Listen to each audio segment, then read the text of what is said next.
Namaskar. When I meet with my subscribers, we meditate, and after that there is a question answers sessions. And there are interesting questions. Actually, all questions are interesting. And my team, they collected those questions and requested me to record the video for everybody about that.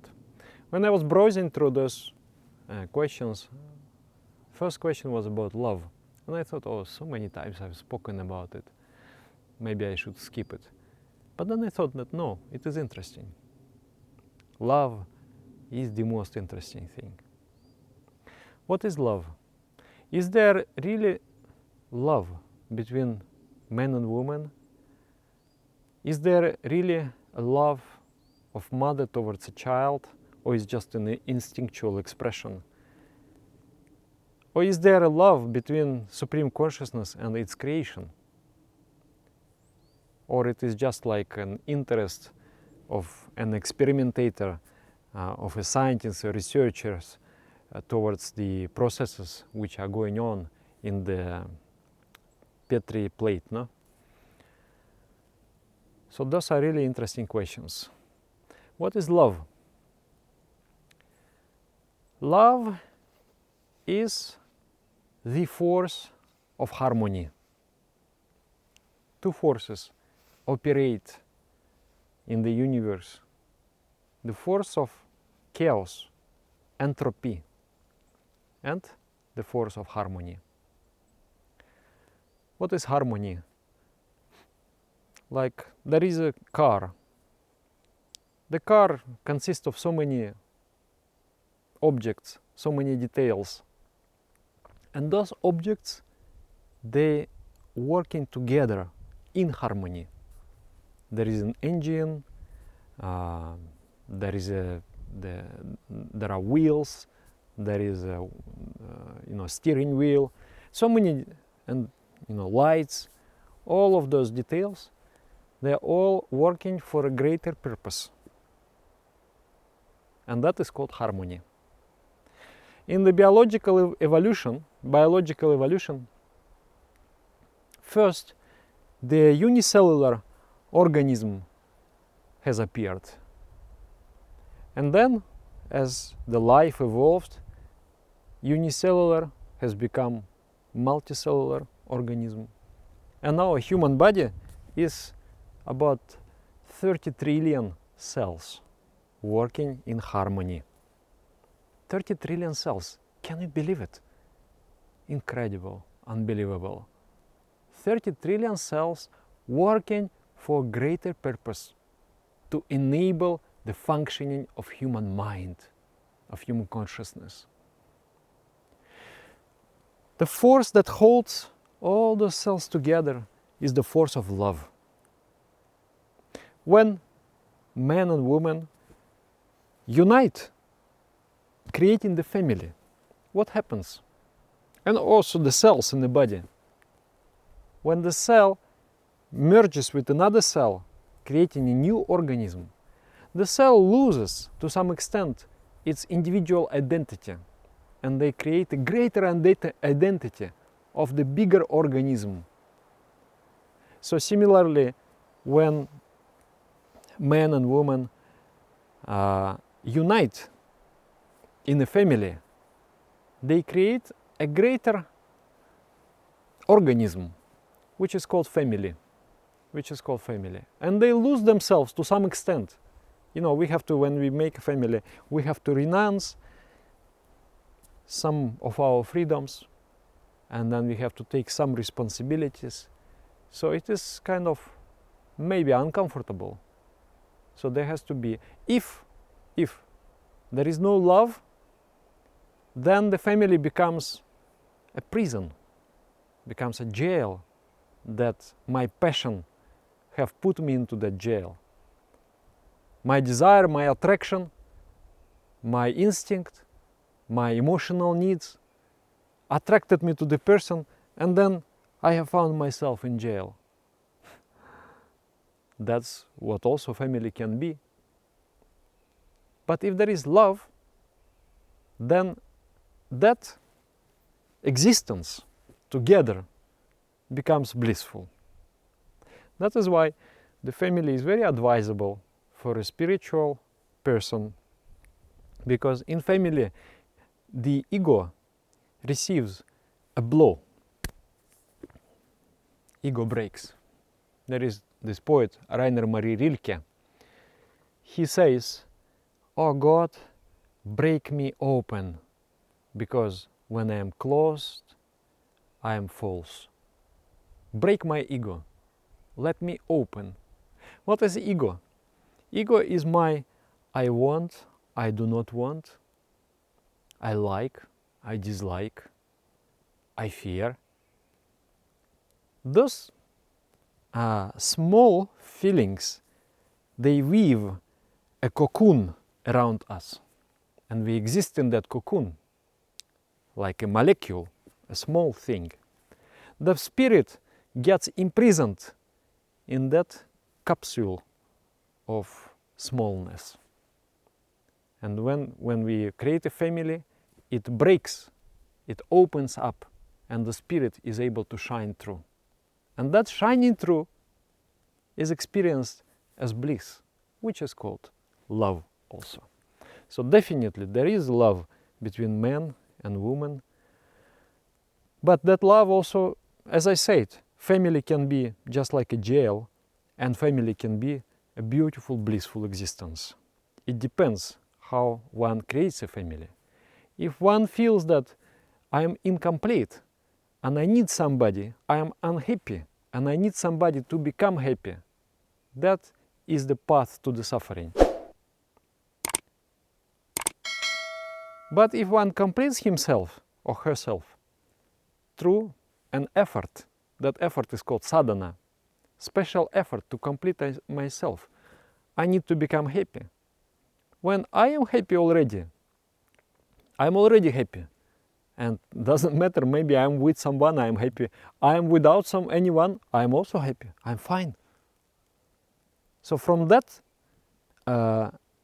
stance of happiness, when you create family and you give up some of your freedoms and you accept some responsibilities, that from that situation your family becomes blissful.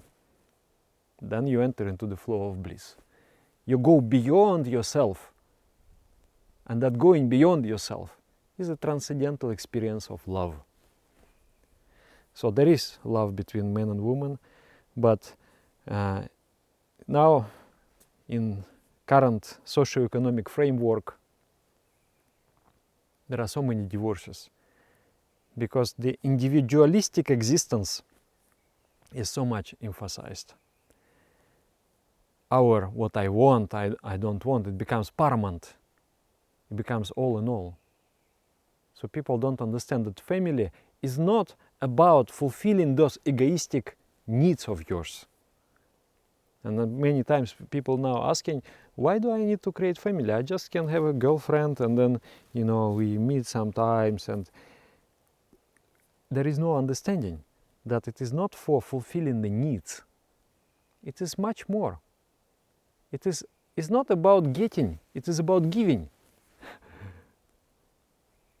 And when the desire is to get, is the path of suffering, is a demonic existence.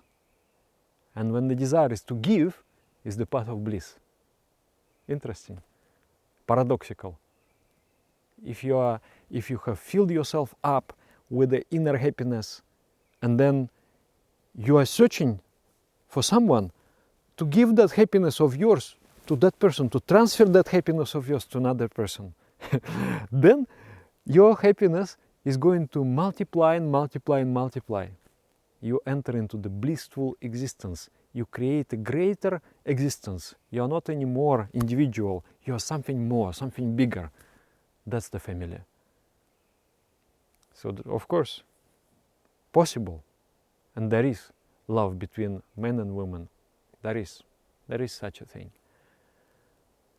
It's not just always an instinct and incompleteness, and you are trying to complete yourself by somebody's by using somebody as a fuel into the fire of your passion. Same goes with the children and mothers. I observed many mothers. They are sitting and listening to interesting lecture, and then she's so absorbed. She really wants. She's really like deep spiritual desire. She wants to listen, but then a child creates a small sound. Immediately she switches, and then she goes and fulfills the needs of the child. Complete self-dissolution in the process of service. Growing above yourself, becoming, transcend yourself, transcending herself. And that is, it creates a spiritual opening, which is called love. And Paramapurusha, the Supreme Consciousness, does he really love the world, or is it just an interest of the experimentator towards its creation? The nature of the Supreme Consciousness is to love. It's blissful. How do we know? By studying. When you meditate, you become blissful. When you come in touch with the idea of Supreme Consciousness, that makes you blissful. And you want to give, and you want to serve. In the same way, the completeness of that consciousness is totally blissful. There are two states. One is called Lilananda, another one is called Nityananda.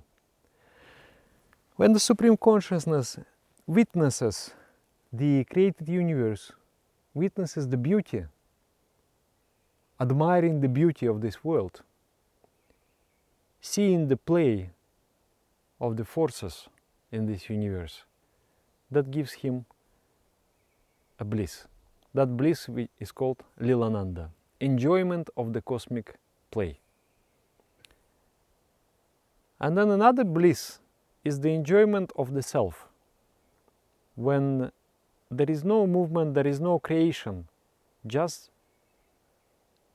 peacefulness of the inner being. That is called Nityananda. So we also, as a human beings, we can experience that. If you meditate another 5 years, or maybe less if you meditate intensely, you can start seeing the divine expressions everywhere. You can look at the flower and start to cry because of incredible, unimaginable beauty of what you are seeing. You look at the tree and you cry and laugh and dance. So that enjoyment of the divine game, enjoyment of divine existence, which is all around us. If you read Rumi, he says that when we sit in the garden together, the parrots in the sky are eating the sugar. Means that is so blissful. It's so blissful. We are here in the garden, but in reality we are in paradise. So you can experience unimaginable beauty of this world when you are seeing the divine essence of the created objects. And then you can also experience Nityananda. Nityananda is when your mind has become inextricably merged with the expressions of divine bliss. And then from witnessing the objects, it starts witnessing the essence of the objects. Instead of seeing the objects, you start to see the inner side of the objects, which is God. And God is peaceful. It's not moving. It's just a perfect, peaceful bliss. So you are seeing that and become yourself also peaceful. So that state is called Nityananda. So definitely there is love between God and His creation, because the very nature of God is love, nothing else. Is perfect love. So this is about love. Love is the force that maintains the creation. Without love, nothing is possible. Your body is not possible without love. The molecule of water is not possible without love. The tree is not possible without love. Everything depends on love. It's such a fundamental underlying force. It's the force of harmony. The force that unites so many objects into the greater harmonious system that works and produces the greater results, works for the greater purpose. And that purpose is bliss. That merging of objects in one system is called love. So thank you very much. Namaskar.